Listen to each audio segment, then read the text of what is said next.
What's up, everybody, and welcome back to Long Distance Friends. Today, I have the most special episode. I have been waiting to share this woman with all of you, and she graciously came on the show today so that we can talk about motherhood and what it's like raising not one, not two, not three, not four, not five, not six, but 12 children.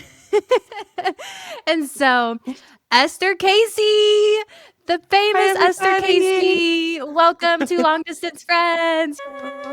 Thanks for having me, Anna. I love it too. I'm so excited about this. I respect you so much, and I just hit the mother in law jackpot. I think you are incredible. And something that I really appreciate about you is oftentimes when I ask you questions, or I've noticed when someone else asks you a question and people are like, how did you do this? How did you raise 12 kids?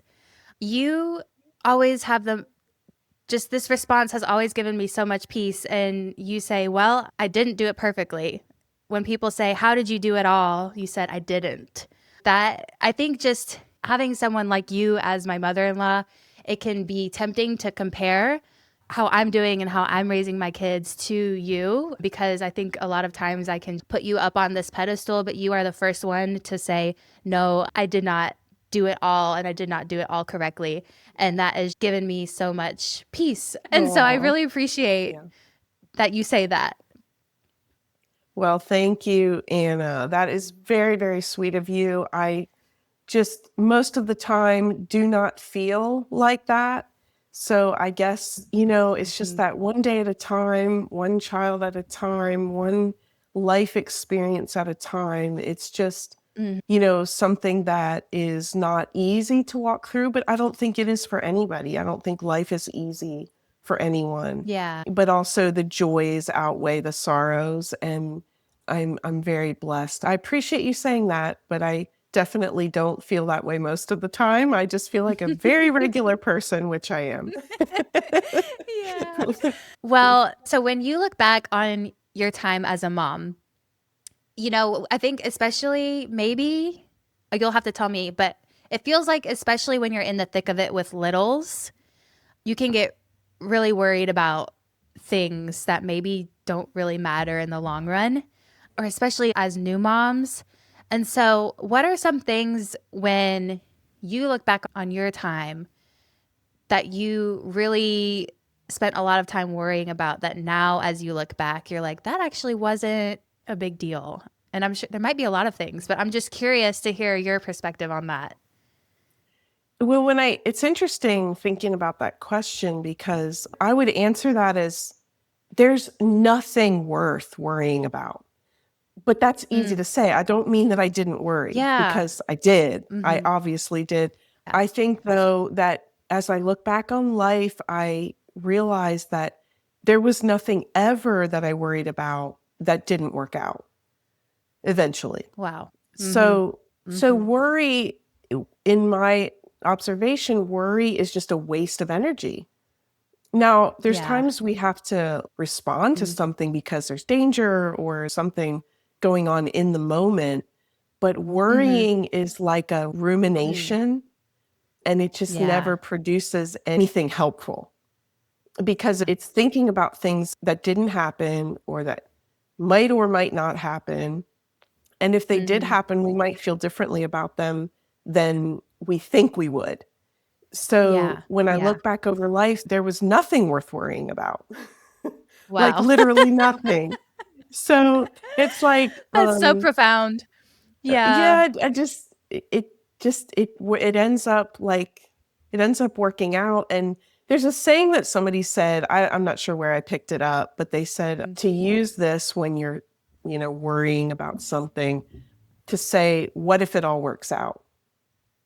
Mm. And it's like a kind of a stopping statement where you're stopping and Yeah. going, oh, if I really think about that, what if? Like I'm always thinking what Mm. will happen if my worst fear comes true. But what if it all works out? And the little Yeah. secret is it does. Yeah. you know? So That's cool. that's the thing that I think about. There honestly weren't a lot of things that came to my mind that I worried Mhm. about. Some of Mhm. that might be because I forget them. I forget the little Yeah. things. Some of it might be that I just didn't find it. I was too busy. A lot of times I was just Yeah. too busy to worry too Mhm. much. But when I look Mhm. back, if I had worried, it doesn't do any good. And certainly Yeah. I did, especially when there were financially difficult times or Mm. job changes, moves, all those kinds of things. We had our share of that. And so those times, those interim times, I would be more worried, but it always all worked out and it Wow. continues to. I find myself worrying about, and this is silly because my girls are like not even, my oldest will be 3 this month and my youngest is 9 months. And I find myself worrying about already when they start to drive. Isn't that crazy? I'm Yeah, like, what am I going to do? I'm like, that's that, so yes, scary. I'm like, yes. how am I gonna breathe when they are on Yeah. the road? Because I think back to when I was a teenager, I was so excited. As soon as I could get my permit, Mhm. I was there. I was at the DMV. I was ready to go. And now that I'm a mom, I think about some of the things that I did, even as little normal things as driving on the road or getting in friends' cars and driving in their cars. I'm like, man, but my mom never showed any worry or fear about that. And I don't know how. I don't know how she didn't because I'm already worried about it. So, Well, it's interesting you bring that up because that is one thing I worry about. okay. So every time somebody learned how to drive, oh my goodness, I still have 2 to go. So so it's like, Yeah. "Girl, can we just be done with the driving?" Learning how to drive, I Yeah. should say. But everybody learns it. We all do, of course. And recently, I had had a new one that's gonna be driving soon, and just for some reason, was just really worried about it. I just felt like impressed on me that God is always with them, and He knows exactly how to protect them, and if something should happen, He's there with them. And Mm, that gave me some peace that I can put mm, them in His hands. But the mm. funny thing is, my son said to me when he was learning how to drive, he was with an instructor, and then he got in the car and I said, "Yeah, I know I'm gonna have to get used to you driving. Like, I'm gonna be the mom that's worried and, brake, put on the whatever." Yeah. And I just have never really enjoyed that. He said I guess he saw like a TikTok or something, and he was like, yeah, it's every mom that gets in the car and says, slow down, slow down. And then the boy, the son, is like, Mom, I haven't even started the car. It's like, yeah, that would be me. Stop before you start. Yeah. Hmm. Oh, that's funny. It really comes back to when you worry or you're anxious about something, you suffer twice. You suffer worrying about it, and then God forbid something happens, you have to suffer through it again. So if you're Yes, gonna suffer through it, don't suffer through it twice. Even if exactly. it was for sure gonna happen, why would Hmm. you spend your time now worrying about that? Because you're suffering twice. And yeah, Sure. and just of course, God caring so much more about our kids than we do. Mhm. And having that peace and resting in that is everything. Okay, I have a more lighthearted question because I know that you used cloth diapers Yeah. for all 12 kids. No, 8. Okay. Okay, 8. Um, how in the world did you change so many cloth diapers? What was that process like? Okay, so that's a cute question. I love it. I totally forgot about it that I even used them. It's like it's not in my Yeah. daily thing anymore. But this is so funny. I grew up in a family of 7 kids. I was the third and the oldest daughter. So when my 3 youngest siblings were born, the first one was 2 years old, or I was 2 years old, I'm sorry, when he was born. The next one was I was 4 years old. And so back then, that's what you did. You used cloth diapers Yeah. most of the time. Cause I was looking it up. I thought this was so fascinating. I love this kind of stuff. So in 1961, Procter and Gamble came out with Pampers. So that was kind of Okay. like they were created before that or invented whatever before that, but that was when the brand came out.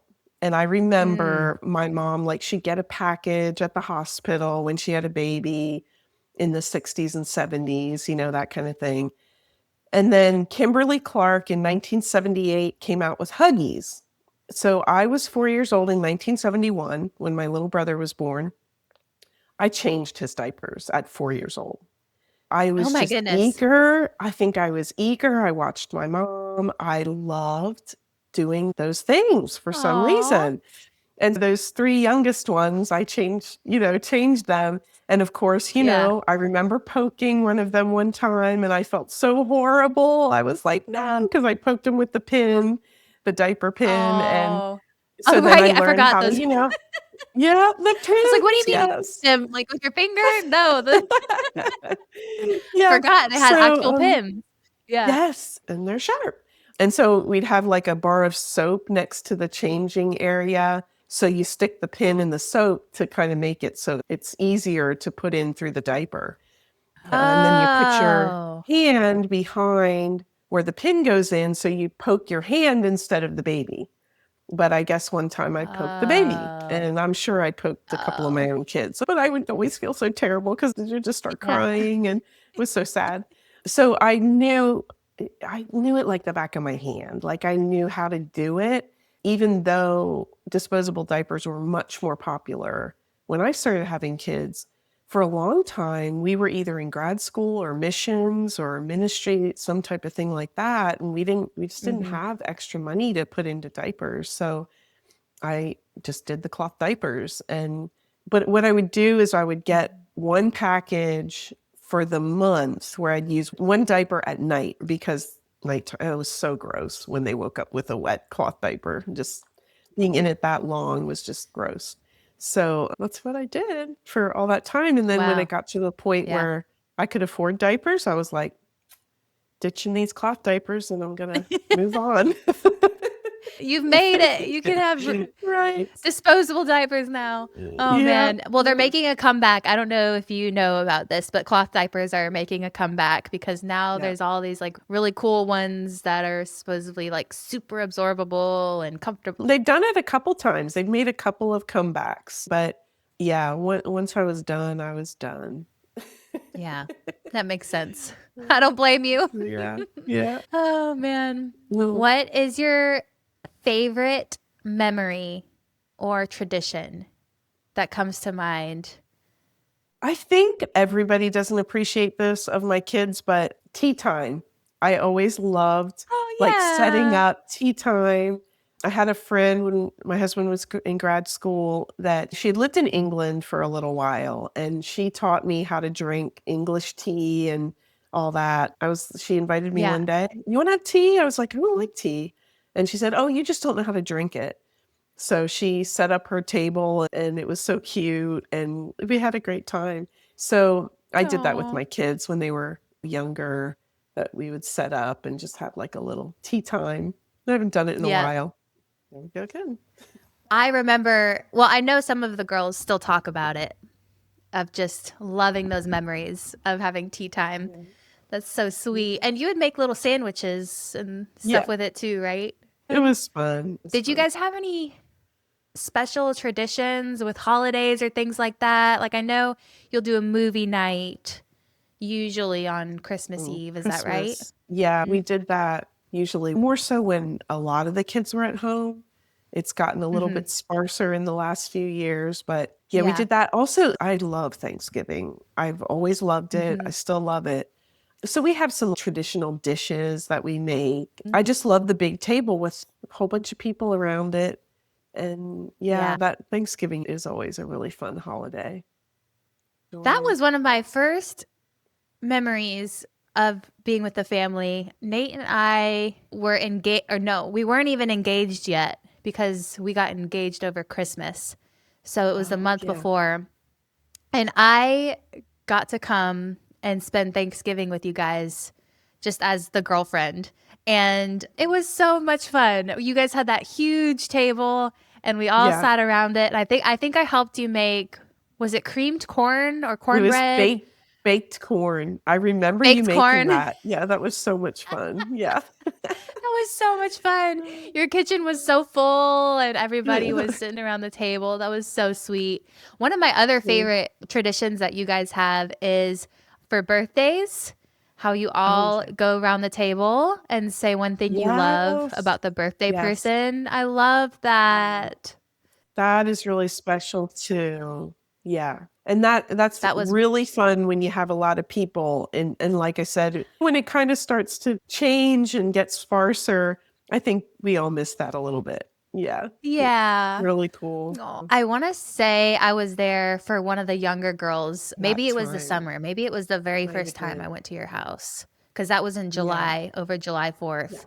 Yeah, that's what Oh, it was would have that it? been. Okay, so Yeah. that was the Yeah. very first time that I ever Mhm. met your Oh, family, yes. Yes. and I Goodness. got to be there for that.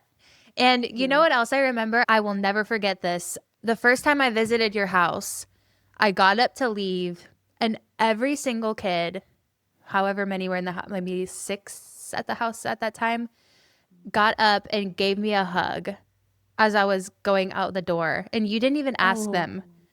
It that's was so the sweet. sweetest thing. I was like, there is so much love and respect in this Mm. household. Just every single Mm. person got up and gave me a hug goodbye.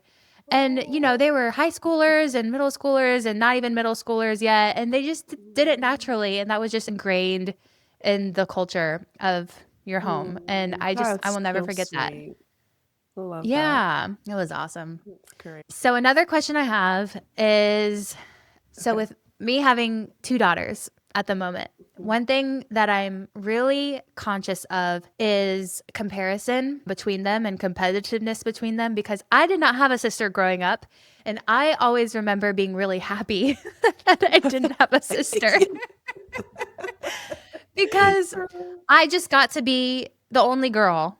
And I really Mhm. liked that because I didn't have anyone to be compared to. I was the only one of me, and my brother was the only one of him. And so when I found out that I was having another girl, I Mhm. almost had a little crisis because I was like, I don't know how to do this. I don't I don't know. I have a lot of sister-in-laws, but I don't know how to foster their relationship so that that isn't just always a thing between them of comparing themselves to each other. And especially as, young women, that is such a trap. Mhm. And so, do you have any advice for that? I think there's a kind of natural part of life with, with women, but with men too, comparison and competitiveness. So there's part of that that is naturally built into us that we Mm, don't necessarily have to be afraid of. But I think the best thing to do is, as a parent, as a mom, that you recognize their unique qualities and the way you treat them is probably how they're going to learn how to treat each other. There's nuances to that, but when they know that they're unique and special, I think that's what mhm, makes the difference. When they know that their mm, parents see them as unique and special and that they have mm. different gifts and they have different likes and dislikes or different even motivations or things that they Yeah. want to become or do and that's honored. I just Yeah. think they're not going to have as much of that. And again, you can't escape all of it, but it's Yeah. okay because that's part of Okay. life. Yep, Yeah. it's part of, when you go to school, Yeah. then you're not the only girl Yeah. student. So there's other things in life that you're gonna have to face that have that comparison if you allow it in your Yeah. life. And, just always remembering that each one is just so unique and special. Mhm. And the more you treat them that way, they know it and they don't have Yeah. to fight over the other. Yeah. That's sweet. Did you do anything that you can think of that helped sort of plant those seeds of you're special and you're unique? Like, for instance, did you and Ray try to have one-on-one time with each of the kids? Or is it just as simple as, okay, I'm going to make sure to go to this musical as much as I go to this soccer game? Is there anything that you can think of that you did that would help with that? It's interesting. When I was thinking about that question, I think I had in my mind that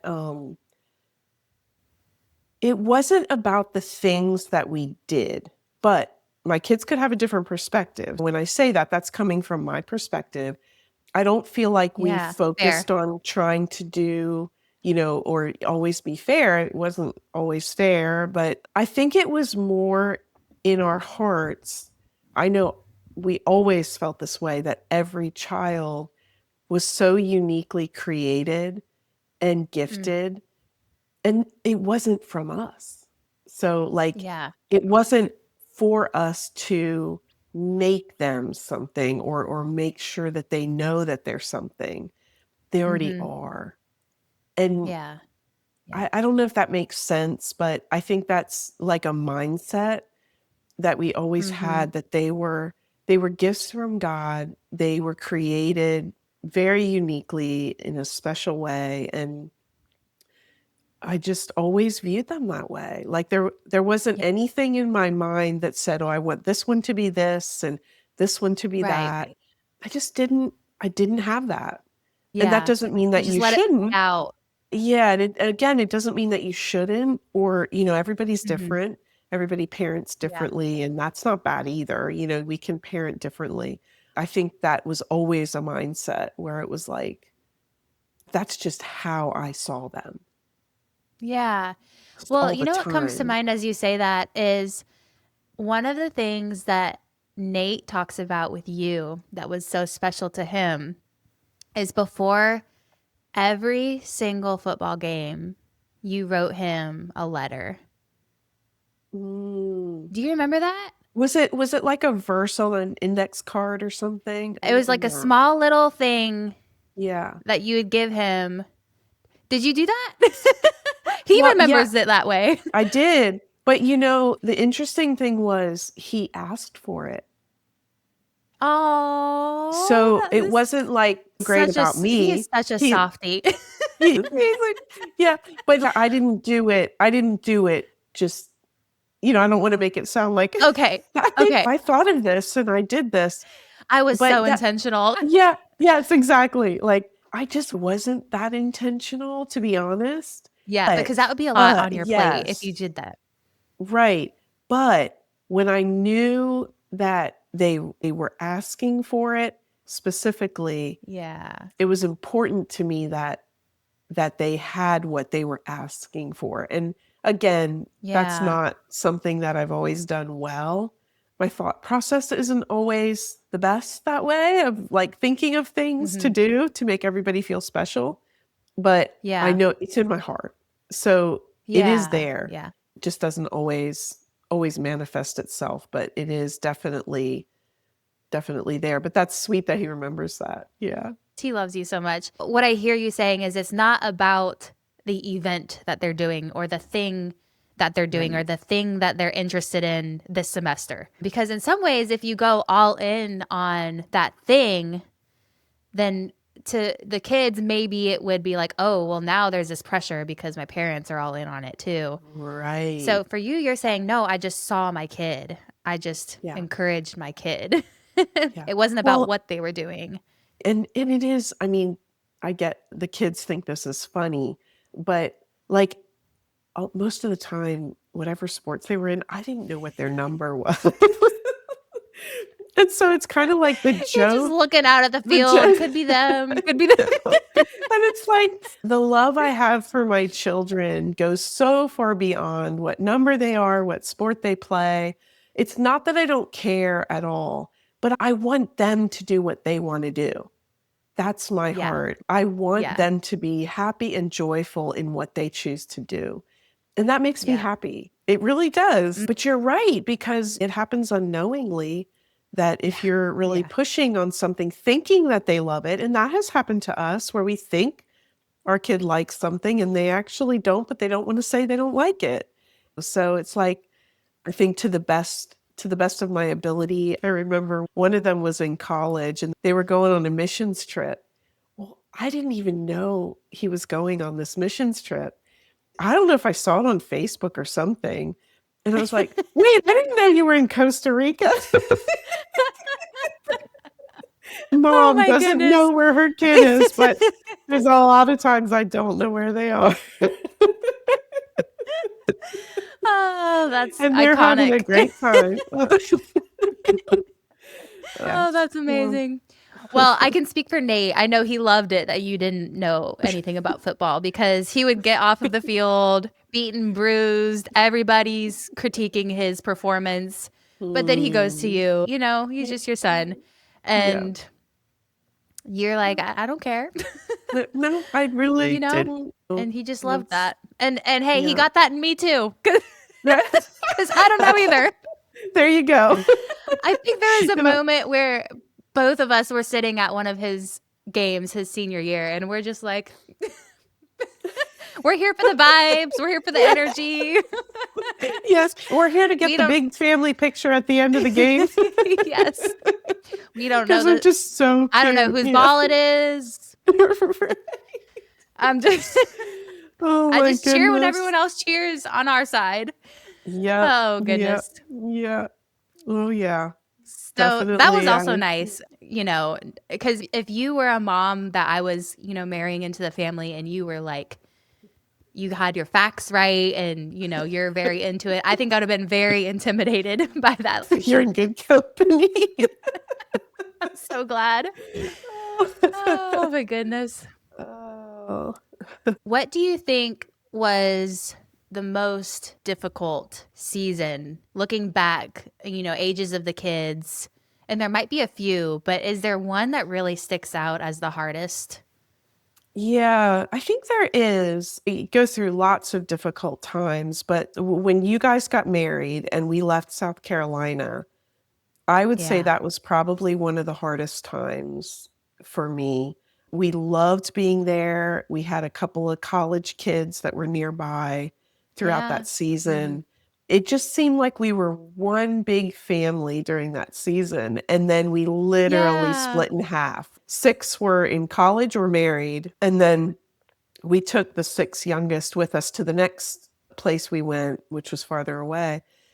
I did not want to leave there. I remember going to pick out a storage unit to put our stuff in when we were leaving, and the guy on the little truck or whatever, he was taking us around showing us the different things we could pick from. And he said, "So, where are you guys going?" We were like, "We don't know yet." And he said, "Well, where do you want to go?" And I said, "Right here." Oh. I didn't want to Yeah. leave. I wanted to Nowhere. be right there, right there. And that took me a long time to get over. But Mm. I think the thing that's really interesting from that is that nothing lasts forever. Nothing Mhm. good lasts forever, and nothing bad lasts forever. And that season, though it was really hard for me, and I would say the next couple moves after that, I still wanted to go back there. And then it got to a point that it was like, no, I'm good. I'm okay. Like Yeah. it was okay to see that as a Mhm. season. I think of all the things or people that I would have missed. And it's Yeah. just beautiful that God has a bigger plan than we know. And yeah, it's just I love that he knows what we need better than we know ourselves. And if it would have been my choice, I would have never left there. But I Mm. had so many incredible experiences. The kids did. There's a lot of good there. Some bad, some Yeah. good, you know? It's all Yeah. over the place, but it's good. Well, thank you for sharing that. Yeah, I remember that time because it was so Yeah, quick it too, was. and I'm sure that It was. played into it as well with just it was so quick. Yeah, it was very hard, I think, because we were expecting a job to come through that was closer to there, Oh, that's and we would have right. been in the same general area, and I think it was on your rehearsal dinner night Rehearsal that we dinner. found out that it fell through, and Yeah. we were just devastated. But Oh, boy, God is so good. It's like I said before, like everything works out. It's not in my time frame. Usually it's not the way I want mhm. it to be a lot of times, but it does work out. Yeah. Yeah. Oh, that's beautiful. Do you have any, as you look back on some of those harder seasons, are there any verses or sayings or mantras other than it all works out? Are there any other things that you kind of like stuck to throughout the years that really helped you through those Mhm. times? Somebody said along the way, I heard this and I thought it was so good. I kind of took it for myself to not check another person's temperature to see how I feel. And that's a really You good have one told for me me because before, have I? and that I remember you saying that. It really helps because whether it's a spouse or children, it really helped me through some of those hard times when I had to step back, step away, and still do. Life never ends that way. Like you get into relying on what someone else is feeling to find out if you're okay. It's like, am I Yeah. okay? Just me. Am I okay? And yes, I'm okay. And I can let that other thing go. Let that person figure out, even though I might feel kind of responsible to help them figure it out, I don't have to. Another thing that I really like is giving someone the dignity of figuring out their own stuff. Like that's a Mm. dignifying thing. Mm. Because that really brings respect into the relationship that whether it's, obviously younger children, there's things you have to do. It's not like you can do that with a 3-year-old, but to really allow them to discover who they are and what they're going to carry on from what you gave them and what they're going to let go of. Like they're allowed Yeah. to let go. They're allowed to let go Yeah. of things that don't work for them. And Mm. that's another thing that, I just have to keep practicing. Yes, that was a big thing that I had to learn as a people pleaser too, is Yeah. because for a lot of my life and still working on it now is looking to other people to see if I'm okay, getting other Mhm. people's approval on Yeah. things, other people's validation. For me, sometimes I have to pull back and just say, how do I feel about this? Not Okay. how does someone else feel, or am I just following someone's lead, but how do I really feel about this? And, it's taken me a lot of years to really find my voice and trust my Mhm. voice, trust my Yeah. intuition, trust my heart. It really has Mhm. been a journey of discovery and, Yeah. not to be trite, but self-discovery of who God really made me to be, that Yeah. I have worth, I have value, and no matter what, I'm not like a person to really put myself out there a lot. I like to be more behind the scenes, but even in that, recognizing that that's worthy. It's okay. Like I can be Yeah. me. I can be me Yeah. and me is okay. Because I don't always know Mm. that. Yeah, I think all of us struggle with that. We don't always know that me is okay, but Mhm. we're okay in who we are supposed to be. Yeah. You've spent so much of your time and energy and years tending to other people, for a lack of a better Mhm, phrase. I can see how that would naturally happen, mhm, because mhm, that's what you're doing. You're making sure other people are okay, mhm. you know? Right, right. And Yes, yes. Yeah, and stepping in and trying to make feelings better is not, I mean, I still naturally do that. That's my yeah. go-to. But when I Yeah. really sometimes I have to remind myself and I just step back and go, "You can't fix this. This is Mm. not for you to fix. Let it play out even if it doesn't feel good," or like if one of my boys who's at home is not happy that I didn't do something for him or whatever, even that, as little as that, I can be trying to please. Yeah. I don't want him Right. to be unhappy with me. If he wants to go to Yeah. Dollar Tree and get some snacks, I need to find a way to do that. Mhm. And sometimes it's okay to just say no, and if it doesn't work for me today. So, yeah. Yeah. I can be okay when someone else is mad at me. That doesn't have to affect me.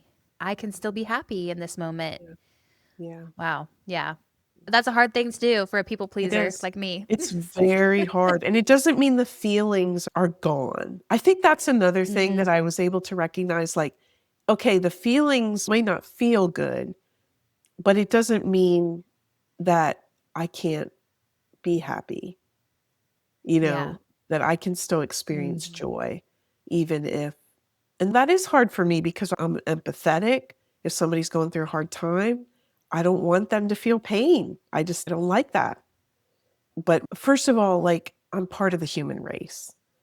I am human. Yeah. I will disappoint. Yeah. That's harder for Yeah. me to accept that I will Mm. disappoint. But if I treat myself like I won't ever disappoint anyone, I'm treating myself like I'm not human. Like I'm Yeah. somehow Yeah. superhuman. And if anybody Yeah. ever says super mom, it is absolutely not true. There's just no truth about it. Yeah. Nobody. Am I going to accept that I'm part of the human race? Or am I going to think that I'm better than others? Mm.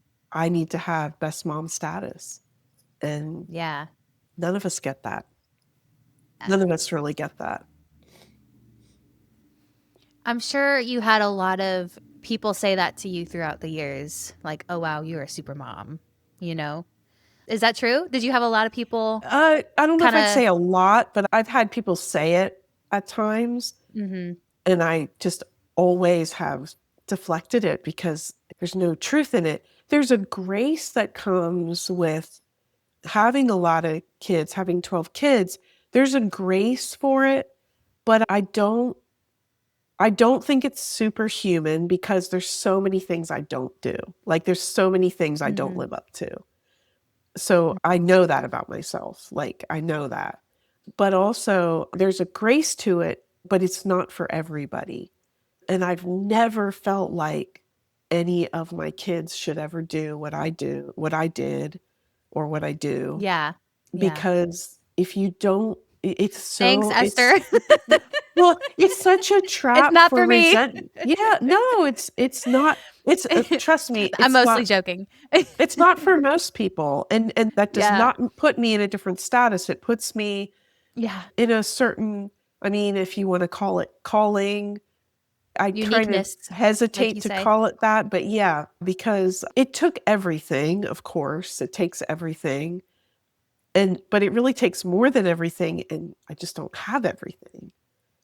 So I can Yeah. only give Yeah. what I can give what I give, and it's gonna fall short. It does fall short. It does. And that's painful Yeah. for me. I don't want to ever disappoint anyone. Okay. So I'll put that right out there. I There's no know. Same. way. No. And Yeah. so that's part of the suffering of my personality. That there's like two sides to it. There's a positive side to it that is Mm-hmm. very nurturing, kind, loving. But then there's another side that suffers from, but it's not enough to go around. It's not enough to make everybody happy. It's not. And getting to the point of realizing, no, I actually am enough because I'm not supposed to be Mm. everything to everybody. That's God. That's Wow. not me. That's not me. Yeah. But I give what I can Wow. give, and then let Him fill in the gaps, or other people Yeah. fill in the gaps. Sometimes that's hard too, where it's like you allow other Mm. people Yeah. to fill in the gaps. But if I have pride about it, then I want to be all of it. Yeah. There is a woman I follow on social media called the Not So Angry Mom, and she teaches, she's a pastor's wife, and she is somebody who has historically struggled with mom rage and mom anger. And I started to feel that heavy with Emmy, where there would be times when I just wanted to punch a hole in the wall because I was just so overstimulated and overwhelmed, and it just like bubbled up. And praise God that I have worked through that. It was something I just had to work through. Yeah. She has a quote that she says a lot that is, isn't it so kind that she says this to her kids? Isn't it so kind that God would love a mom like me? Mm. That God would give grace to a mom like me. And so as she falls short with her kids or loses her temper, she, repairs with them. She apologizes and says, "I'm so sorry that mom yelled. That is never okay. Will you forgive me? I'm so sorry." And then she points it back to God and she says, "Isn't it so kind that God loves me and forgives me and loves a mom like me even when I fall short?" And Mhm. I just always thought that was so sweet, because Yeah. it's reaffirming to the kids that I'm not perfect. I am Yeah. not perfect. And yet God chooses to use me to be your mama. And I'm so lucky. So that always touched my heart. And then another Mm. thing that you said about other people stepping in is one of my mentors fully admits that her and her husband are not athletic people by any means. And so she says, we are going to fall short when it comes to teaching our kids sports, activity, Yep. exercising. She's like, that's not our thing. And so we are welcoming other families, other moms, other dads to step in at different points in our kids' lives to be that people for them, because that's a part of community and that's a part of your quote unquote village. It really does take a village to raise kids, because there's just no way that you can, even if you're just a mom of one, you can't be all Yeah. things to that kid. Yeah. So, No, it's so true. So true. None of us none of us as human beings can be enough for any one other human being. There's just no way yeah. because we're not Yeah. created to be that. We're not No. made to be Yeah. that. You learn that real quick as a military spouse. Oh yeah. It's like, my Oh husband yeah. is not going to be here. Yeah, So exactly. I got to learn. And everybody has to learn that in marriage, but you just learn quicker, I think, as a military spouse Yeah. because Yeah. they leave. Yeah, because you have to, yeah. So true. So true. Do you have Mm. any other lasting thoughts or anything else you just want to share or say as we wrap things up? Yeah, there were a couple things that parenting is not as much a science as it is a journey. Mm-hmm. Um, it's a journey of love. And I was reading in the love chapter, 1 Corinthians 13, and I like the Amplified Bible because it adds words and it expounds on the words. And it talks about how love never fades out or becomes obsolete or comes to an end.